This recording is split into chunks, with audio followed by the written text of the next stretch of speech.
Hey, in this exercise, we're just gonna be going up and down from the floor, and there's gonna be a variety of ways to do it. So in contrast to some other exercises where the technique is pretty specific, there's gonna be a variety of ways, and I want you to explore the different ways. So if I give you 10 repetitions, I don't want every repetition to be the same. I want you to maybe balance leading with one side and leading with the other side as best as you can remember, but it's okay to explore some different ways to do this. So I'm going to show a couple ways and then go over a couple principles that will be pretty consistent no matter how you do it. We can come down and I'm going to just do almost like a reverse lunge. So weight on the front leg, stepping down, hands can come down for balance. And then I'm going to come through and just come to a sitting position. And then I'm going to spin that back around. So plant the hand, shoulder back, rotating the arm, pushing into the ground a little bit to stabilize the shoulder. Come over, hands here. I'm on all fours now. I'm gonna get then one leg up in front of me, get my weight over this front foot. That's gonna give me some leverage. And then I push up mainly with the front leg. As a bonus on all of these, come to a balanced position and maybe balance, maybe look head around and close your eyes. That just gets a little extra balance stimulus. So that's one way, the kind of reverse lunge technique. And then I would, of course, switch which leg is my front leg. And then I would progressively try to do that with less support from my hands, just trying not to plop down hard. So another way to do it is kind of the inchworm style. So I'm going to reach and come here, walk down. And then on all of these, I want to come to a full sitting position. That's going to work a little bit in the core, get some hip range of motion. So a variety of reasons we want to just get to a sitting position, and you can kind of experiment with different sitting positions. If your heart rate's elevated, take a little break here. But coming back to the inchworm, and then I can kind of walk my way back up, and then maybe I find that balance position. Then I can do kind of a cross legs one. This one's not my best because I'm a little tight in the hips, but we can kind of come cross leg. That one takes a little more momentum. So if that's you, you can press with a hand and then come up. So on this one, just slow it down. Kind of foot's coming in, hand.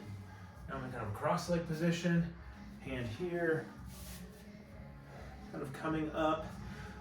And so that's a few, that's three. Got cross leg, inchworm, kind of a lunge. If you're just starting out, the inchworm can be the easiest, but I do like to progress to this lunge one as soon as we can because you don't need the hands and it requires like a lot more of this kind of hip motion. Swinging the hips through is good for hip range of motion. And then if you can progress it to just fingertips to give you a little support as you come to sitting, or kind of no hands, you can get some kind of momentum. And then I can kind of switch my feet. So we're trying to play around on the ground, up and down, off the ground. Can I come? Now I'm here. Ooh, got it. I'm using my core. My heart rate's getting up a little bit. Weight over this and stand up. So variety of different ways to do it. You might find some others.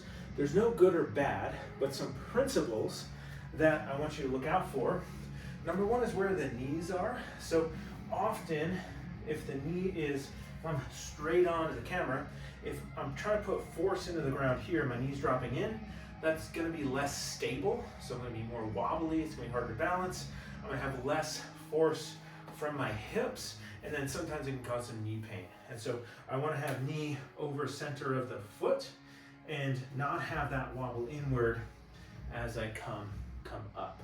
So that's kind of general principle number one. The others is that if your arms are helping, that's totally cool, especially starting out, but I want to make sure I'm not putting the shoulder in a position where it can hurt. So as I put weight there, if I just collapse, sometimes that can hurt the shoulder. So I want to put force into the ground.